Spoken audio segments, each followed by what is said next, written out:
La Côte d'Ivoire demeure le pays le plus touché par la pandémie du VIH-Sida en Afrique de l'Ouest, avec un taux de prévalence estimé à 3,7%. Pour lutter efficacement contre la pandémie du VIH-Sida, le gouvernement ivoirien et ses partenaires internationaux développent des mesures et stratégies afin de rendre nul le taux de nouvelles infections à VIH. C'est d'ailleurs dans cette optique que Spotlight Sida reçoit pour vous aujourd'hui M. Soro Benjamin, chargé de programme au Centre des programmes de communication de l'Université Johns Hopkins. Bienvenue, M. Soro. Merci, madame. Et bienvenue à tous. Monsieur Soro, nous allons recevoir dans une vingtaine de minutes notre chroniqueur, Serge Collia. Mais avant, comment peut-on définir les comportements sexuels à risque chez les adultes? Les comportements sexuels à risque, c'est les comportements que nous avons en ce qui concerne les relations sexuelles et qui nous mettent à risque d'être infectés par des IST et le VIH-Sida. Mais l'on sait qu'aujourd'hui, la pandémie se féminise de plus en plus, car les femmes et les jeunes filles sont plus particulièrement exposées pour des raisons d'ordre biologique, social et économique. Pourquoi mettre l'accent sur le comportement à risque chez les hommes? Effectivement, la pandémie en Côte d'Ivoire est beaucoup féminisée, mais il ne reste pas moins que les hommes sont aussi une cible qu'il faut adresser. Et donc, il est important qu'il y ait un programme en direction des hommes parce que jusqu'à présent, il y a eu beaucoup de programmes pour les jeunes, il y a eu des programmes pour les femmes, mais il y a très peu de programmes qui adressent la question des hommes. Parce que les jeunes, souvent, on peut les trouver facilement, soit à l'école ou dans les centres d'apprentissage ou lors des événements qu'on organise pendant les vacances, les congés. Les femmes, souvent, on les trouve à l'hôpital, dans les centres de santé, mais les hommes qui ne fréquentent pas très souvent ces lieux-là, ils sont au travail et très souvent, donc, c'est difficile de les avoir. Vous qui recevez souvent ces hommes-là, qu'est-ce qu'ils vous disent? Il y a une recherche qui a été menée, nous l'avons commanditée, et c'était pour comprendre effectivement les motivations des personnes qui s'adonnaient au comportement sexuel à risque. Et des focus groups ont été organisés dans différentes villes, notamment Abidjan, Amman et Yamoussoukro. Les informations qui sont revenues, c'est que la plupart du temps, les hommes le font parce qu'ils sont à la recherche de nouvelles sensations, ils veulent s'évader. C'est un peu ça qu'ils évoquent comme raison, les raisons principales. Il y a d'autres raisons, il y a des raisons occultes qui ont été évoquées. Mais du côté des partenaires sexuels des hommes, il y a aussi d'autres motivations qui sont par exemple le gain d'argent. Et votre structure s'est donnée pour but de promouvoir les comportements sexuels sains pour la réduction du taux d'infection à VIH.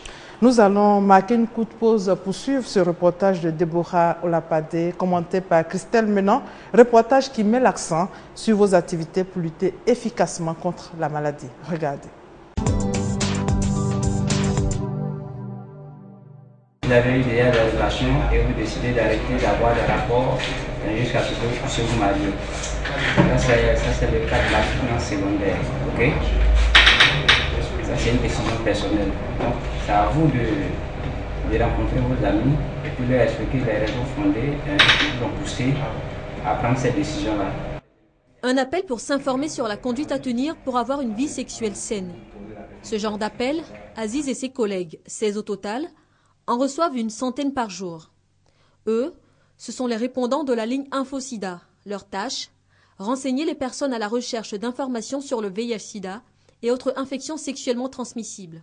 La ligne InfoSida est une ligne d'information, de conseils et puis de référencement sur le VIH-Sida, les IST, la santé de la reproduction et puis la tuberculose. Les personnes qui appellent, s'ils veulent des informations générales sur le VIH-Sida, nous leur donnons. Mais si leurs préoccupations nécessitent un suivi, nous les orientons vers des centres spécialisés. Par mois, nous avons en moyenne 3000 appels. Et puis par jour, 100 appels. Le 106, c'est le numéro vert par lequel toute personne désireuse de s'informer sur le VIH-Sida pourrait avoir des informations. Autre action menée pour lutter contre cette pandémie, le projet Les Frères pour la Vie. Frères pour la Vie, c'est un programme qui veut impliquer les hommes pour améliorer leur bien-être, le bien-être de leur famille. Nous avons le fort, nous les hommes, d'être très solidaires. On a nos clubs des Maracana, on se retrouve tous les jours, on se donne des conseils, on partage beaucoup de choses ensemble. Donc nous disons quoi? Si on peut capitaliser sur cette fraternité qui existe et créer un mouvement social d'hommes, comme nous disons ici, un homme nouveau en Côte d'Ivoire, ce sera ça déjà de gagner. C'est un engagement qu'on prend en fait. Donc un frère pour la vie, c'est un homme qui ne trouve aucune excuse pour avoir des relations non protégées, même après avoir bu. Et un homme dont la valeur personnelle n'est pas déterminée par le nombre de femmes qu'il a. La sensibilisation et la lutte contre le sida chez les hommes dont l'âge varie entre 35 et 40 ans passe aussi par le téléfilm Réseau. Il dépeint les conséquences du multipartenariat et des comportements sexuels à risque. Mais j'aime trop les femmes, je ne peux pas m'en passer. Qu'est-ce que je peux bien faire? Mais c'est simple, c'est d'arrêter tout ça, de mettre fin à tout ça. Tu n'es pas un animal. Aujourd'hui, chercher femme comme ça est trop risqué, j'arrive. Mais il y a les IST, le sida, les grossesses. Mais regarde aujourd'hui le problème de François. Amitié, partage d'expériences, soutien et conseils lient ces trois amis à l'image des Frères pour la Vie. Outre la ligne InfoSida, le projet Les Frères pour la Vie, le film Réseau et les spots Supergo, Sport pour la Vie et Africa Transformation, c'est ainsi listé les programmes initiés par le Centre de communication des programmes de l'Université Johns Hopkins pour endiguer la pandémie du VIH-Sida en Côte d'Ivoire. Dans ce reportage que nous venons de suivre, vous avez plus de 3 projets développés, la ligne InfoSida, le téléfilm Réseau et le projet Frères pour la Vie. Vous bénéficiez sans doute de soutien, c'est ça? Oui, il faut dire que notre centre est financé et soutenu par le PEPFAR et donc nous bénéficions de leur financement depuis plus de 5 ans. Et tous ces projets que nous venons de voir dans l'élément sont financés et soutenus par le PEPFAR. Revenons donc sur vos activités dans plus de détails. Oui. Commençons déjà par la ligne InfoSida. Pourquoi une telle initiative? Vous savez que le VIH-Sida est un sujet qui, on le veut ou pas, pour certains est comme un sujet tabou, pour d'autres c'est quelque chose de très hermétique. On ne sait pas trop ce qu'il y a. Il y a certaines personnes même qui poussent le culot jusqu'à croire que c'est une invention des Européens pour décourager les Africains, ainsi de suite. Donc il y a beaucoup de choses qui se disent sur le sida. Et comme au départ le sida était associé au sexe et à la mort, les gens ont souvent peur ou se gênent d'aller dans les centres pour demander l'information parce que de peur d'être stigmatisé. Donc il fallait mettre en place ce centre d'appel pour que les gens puissent appeler en toute confidentialité et recevoir les informations qu'ils veulent sur le VIH. Et on a inclus d'autres sujets, la santé de la reproduction, la tuberculose, qui est une co-infection du VIH. La ligne s'adresse donc à tout le monde? Oui, la ligne s'adresse à tout le monde, vraiment tout le monde, tous ceux qui veulent avoir des informations sur la ligne, ils peuvent appeler le 106. Le 106 n'est pas payant? Non, il est absolument gratuit et accessible à partir de tous les réseaux de téléphones en Côte d'Ivoire, y compris le fixe. Les informations reçues sont-elles fiables? À ce sujet, je peux vous dire oui. Les informations reçues à la ligne sont fiables. Pourquoi? Parce que les écoutants sont d'abord des animateurs qui sont venus de différentes ONG qui luttent déjà dans le domaine du VIH. Et ils ont été formés en plus. Et d'ailleurs, ça fait 2 ans que la ligne fonctionne après son réaménagement. Et donc, pour les 2 ans, ils ont été formés. Ils ont été formés pour la première année. Ensuite, la deuxième année, il y a eu un recyclage. Et donc, les informations qu'ils donnent, c'est vraiment, je peux dire, des informations fiables. Il y a des difficultés qui sont relevées tout de même? Oui, parce que après l'investissement du PEFA pour le soutien et pour la mise en route, il faut que la ligne puisse être pérenne. Et qui dit la pérennité ici, c'est pouvoir permettre aux écoutants de continuer de venir au travail, parce qu'en fait, ils ne sont pas employés, c'est des volontaires qui viennent là pour faire ce travail-là. Et on leur donne juste une prime de transport pour pouvoir faire ça. Et cette prime de transport revient un peu cher lorsque on considère 16 personnes et qu'on doit multiplier ça par 30 jours dans le mois. Ça devient une somme importante que l'ONG qui accueille la ligne, le ruban rouge, ne peut pas elle seule supporter. Figurez-vous que lorsqu'elle existait sur le numéro long, depuis 2001 jusqu'à 2011, on n'avait pu traiter que 5000 appels à peu près. Mais d'avril 2012 à maintenant, nous avons traité près de 100 000 appels. Et pour sensibiliser sur les comportements sexuels à risque, vous avez une série qui passe en ce moment sur nos antennes. Oui. Pourquoi avez-vous senti le besoin de produire cette série télé? Il faut dire d'abord qu'en Afrique du Sud, nous avons un bureau sœur qui est là-bas, qui a aussi produit une série télé et qui a connu du succès. Donc c'est fort de ce succès-là, de cette expérience sud-africaine, que nous avons pensé qu'on pouvait faire la même chose ici. Surtout que les deux pays ont une forte prévalence, bien que celle de l'Afrique du Sud soit très, très, très élevée par rapport à la Côte d'Ivoire, mais on a plus ou moins la même configuration. Et nous avons fait une recherche, et la recherche aussi a montré que effectivement, les hommes étaient beaucoup impliqués dans beaucoup de comportements sexuels à risque. Les jeunes ont souvent des programmes, on sait où les trouver. Les femmes, souvent, on sait où les trouver. Mais les hommes, c'est difficile de les avoir parce que le matin, ils vont au boulot, ils reviennent le soir, on ne peut pas les avoir. Et c'est par la télé qu'on peut les avoir. Et une étude récente que nous avons aussi conduite a montré que 80% des hommes suivent la télévision en Côte d'Ivoire. Et donc, nous avons pensé qu'on pouvait utiliser donc cette approche qui est l'éducation par le divertissement et produire donc une fiction qui soit proche de la réalité, sans caricaturer bien sûr, mais qui ne soit pas moralisateur, mais qui juste présente la situation aux gens pour que chacun fasse une introspection pour dire attention, je fais ci ou je me retrouve là, ou bien je dois pouvoir en tout cas trouver une solution. Parce qu'après, on se retrouve dans un engrenage, dans une sorte de réseau. Chacun peut se dire non, moi je ne me reproche rien. Mais le problème, c'est qu'on se retrouve tous dans un réseau et il suffit qu'un membre du réseau ne soit pas très clean, que ça puisse se répercuter sur les autres membres du réseau. N'est-ce pas un film de trop sur le VIH? On a connu Sida dans la cité. Oui. Qu'est-ce qui fait la différence avec votre téléfilm Réseau? Oui, c'est vrai, c'est pas un film de trop. C'est vrai qu'en la matière, Sida dans la cité est pionnier. Mais dans le cadre de Réseau, nous essayons plus... c'est vrai que nous sensibilisons, mais on a essayé de prendre le côté divertissant de la chose, faire en sorte que ce soit un peu... comme les séries que les gens ont l'habitude de regarder avec des intrigues familiales, des intrigues amoureuses ou amicales et tout ça.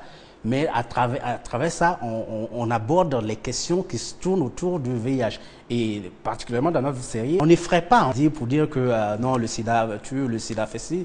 Non, on essaie juste de présenter aux gens comment est-ce que les comportements que nous avons tous les jours peuvent nous mettre à risque. Et donc la particularité de notre série, c'est qu'elle ne moralise pas. Elle ne moralise pas, elle ne dramatise pas, elle présente juste les faits tels que la recherche les a démontrés. Vous avez un autre programme dénommé Frères pour la vie, programme présenté tout à l'heure dans le reportage par votre collègue Cissé Adama. Qu'est-ce qu'un frère pour la vie? Oui, comme le disait mon collègue dans l'élément, le Frères pour la vie, c'est un programme qui vise en fait à promouvoir le sens de la responsabilité de l'homme vis-à-vis des questions de santé de la famille. Et donc, On veut amener les hommes à être plus responsables en ce qui concerne les questions de santé, c'est-à-dire se sentir concernés par la santé de sa femme, la santé de ses enfants. Pas seulement du point de vue financier, mais aussi qu'ils puissent véritablement s'intéresser et qu'ils sachent que il n'est pas juste là comme une banque ou un pourvoyeur de fonds. Donc, on a voulu que ce soit un concept qui puisse être un phénomène social. Et donc, on a appelé ça les frères pour la vie. Il fallait créer un profil du nouvel Ivoirien qui sera donc le frère pour la vie. Et donc, ce frère-là, c'est celui qui, comme le disait mon collègue tout à l'heure dans l'élément, c'est celui qui est responsable vis-à-vis du sexe, même quand il a bu. C'est celui qui ne choisit d'avoir une seule partenaire que d'avoir plusieurs qui le mettent à risque d'être infecté. C'est celui qui s'occupe bien de sa femme, de ses enfants. Deuxième élément filmé, M. Soro, c'est le micro-trottoir qui tourne autour d'une question. Pourquoi les hommes refusent de faire leur test? Regardez. Le refus de faire le test de dépistage, de peur qu'ils sachent que dans un premier temps, ils sont contaminés afin que ce virus-là se manifeste. Parce que pour moi, je pense que le sida, c'est une maladie psychologique. Voilà, tu peux avoir ça dans le corps, ne pas savoir, puis vivre longtemps. Mais quand tu le sais, ça te dégrade. Ça a un effet destructeur sur ta personne. C'est une façon pour eux d'éviter de vite mourir, je pense bien. Parce qu'à partir du moment où tu ne sais pas que tu es atteint de cette maladie-là, je pense que tu es non seulement éloigné de certaines choses de façon psychologique. Et donc ça peut prolonger ta vie. Mais à partir du moment où tu sais, ça a un effet destructeur. Je pense que c'est à cause de la peur. Puisqu'ils ont beaucoup de copines, ils ont peur de découvrir leur statut. Et puis aussi, bon, quand ils vont connaître leur statut, ils vont voir que bon, peut-être il y a leurs copines qui vont les refuser, les gens vont s'éloigner d'eux. Bon, je pense que c'est un peu ça. Je pense que c'est une négligence. Hein. C'est une négligence. Sinon, bon, faire le test, je ne vois pas ce que ça coûte. Donc pour tout homme, en tout cas pour ta propre santé, c'est important pour toi d'aller faire ton test. D'autres, peut-être que c'est la peur ou bien quoi, je ne sais pas. Quelqu'un qui veut partir, c'est que peut-être qu'il se reproche quelque chose. Il a eu beaucoup de partenaires, donc c'est dit que peut-être quelque part, il a pris le virus. Mais je crois qu'on doit les sensibiliser, les encourager à le faire. C'est important. Avoir beaucoup de partenaires, certes, mais j'ai fait mon test. J'ai la crainte d'avoir le VIH. Maintenant, si j'ai le VIH, je fais quoi? Monsieur Soro, le problème reste posé. Votre réaction? Bon, oui, effectivement, dans l'élément, on a vu que les personnes qui sont intervenues ont dit qu'il y a la peur et l'un même qui a dit que c'est une maladie psychologique, que quand tu ne sais pas, tu vis mieux et que lorsque tu sais... Je pense que c'est un cliché en fait. C'est une erreur de croire que vaut mieux être ignorant et puis vivre bien, alors que si on le sait, on peut prendre les dispositions qu'il faut. Le traitement aujourd'hui, grâce au soutien du PEFA, est gratuit. Les médicaments sont disponibles. Donc, lorsqu'on le sait, on peut prendre ces médicaments et on vit correctement. Il y a le gouvernement ivoirien aussi qui mène beaucoup d'actions dans ce sens-là. Oui, le gouvernement ivoirien effectivement mène beaucoup de sens et c'est pourquoi il y a beaucoup de démembrements du ministère de la Santé même qui interviennent dans des domaines spécifiques. Par exemple, il y a ceux qui s'occupent des orphelins, du VIH, il y a ceux qui s'occupent de la prise en charge, il y a aussi ceux qui s'occupent des professionnels du sexe et des hommes qui ont des rapports sexuels avec des hommes. Il y a beaucoup de démembrements effectivement du ministère de la Santé qui fait beaucoup dans ce sens-là. Nous avons annoncé en début d'émission notre chroniqueur Serge Kolia qui va nous rejoindre. Bienvenue Serge. Merci Delphine de nous recevoir sur votre plateau pour parler sida encore une fois. Une fois encore, donc, vous allez nous donner quelques informations sur la toile concernant aujourd'hui les comportements sexuels à risque chez les adultes. Nous avons un peu fait le tour de la toile aujourd'hui encore pour servir nos téléspectateurs. C'est vrai, vous avez parlé avec votre invité de comportements à risque. On va peut-être parler de pratiques à risque. Ces personnes qui ont plusieurs partenaires à la fois. Et puis, il y a aussi ces personnes qui consomment la drogue à partir d'injections. Et donc, ce sont véritablement des pratiques à risque qui permettent justement quand vous allez dans un centre de transfusion sanguine et qu'on vous pose une question relative à ces pratiques à risque, que vous répondez oui à une seule des questions qu'on vous pose, alors automatiquement, on vous demande tout simplement de repartir chez vous, de rentrer et de revenir dans 4 mois sans avoir pris des risques, c'est-à-dire le piercing, le tatouage, l'utilisation du rasoir par plusieurs personnes. Nous allons plus mettre l'accent sur les comportements sexuels à risque chez les adultes, concernant plutôt les adultes. Qu'est-ce que vous avez constaté? Pour parler de comportements sexuels à risque, alors on va mettre tout simplement le pied dans le plat. Sur la toile, on nous dit tout simplement que la fellation sans protection, sans préservatif donc, c'est une véritable pratique à risque. Pour parler donc de pratiques à risque, on parle aussi de cette étude menée par l'Agence nationale française de recherche sur le sida qui nous dit que 12% de séropositifs à l'échelle africaine, en Afrique subsaharienne, 12% de ces séropositifs ont des pratiques à haut risque, non protégées, qui ont des rapports sexuels au moins une fois dans l'année sans aucune protection. Alors c'est une situation qu'il faut éviter, c'est une situation que les séropositifs, que ceux qui ont déjà contracté malheureusement la maladie doivent éviter pour justement éviter de propager cette maladie, pandémie du siècle donc. Monsieur Soro, information complémentaire? Oui, effectivement, il a parlé de comportements sexuels à risque, il a aussi parlé des pratiques, c'est vrai. Il dit donc qu'il faut faire la part des choses. Il y a les pratiques, effectivement, et il y a les comportements. Donc, pour faire une bonne sensibilisation, il est bon de parler de ces deux éléments. Et généralement, lorsque les gens sont dans les communautés en train de faire des sensibilisations communautaires, on met l'accent beaucoup sur les pratiques. Parce que c'est là que, par exemple, on fait la démonstration du port correct du préservatif et qu'est-ce qu'il ne faut pas faire pendant l'acte sexuel pour nous mettre à risque. Et il a parlé d'un certain nombre d'éléments. Effectivement, ce sont des pratiques à risque parce qu'on est en contact avec des liquides potentiellement contaminants. Serge, vous avez quelques réactions sur la toile concernant cette émission? Tout à fait. Sur la toile, nos téléspectateurs commencent à réagir.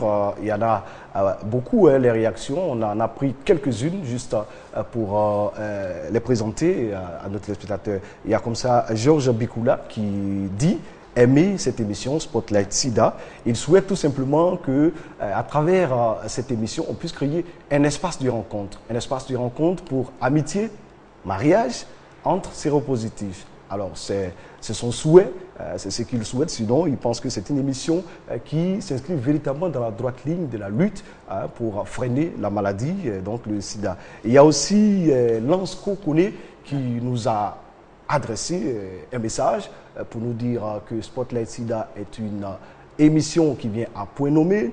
Il dit également que Spotlight Sida devrait étendre ses enregistrements à certains espaces publics comme les maquis et les restaurants afin que le maximum de populations, certainement, qui sont dans ces lieux, et qui sont aussi sujets à des pratiques à risque et à des comportements à risque, puissent se sentir impliqués dans cette vaste lutte qui est menée au plus haut niveau par les autorités ivoiriennes, et aussi bien que par les autorités ivoiriennes que par le PEPFAR. Donc c'est donc des téléspectateurs qui réagissent et qui, bien évidemment, saluent le brio avec lequel vous animez cette émission. Merci Serge. Vous allez rappeler l'adresse? Alors l'adresse de notre émission, c'est sportsida@rti.ci.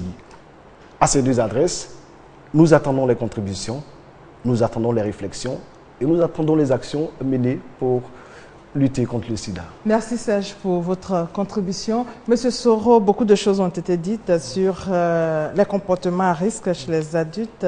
Qu'est-ce qu'il faut retenir? C'est votre rubrique conseils pratiques.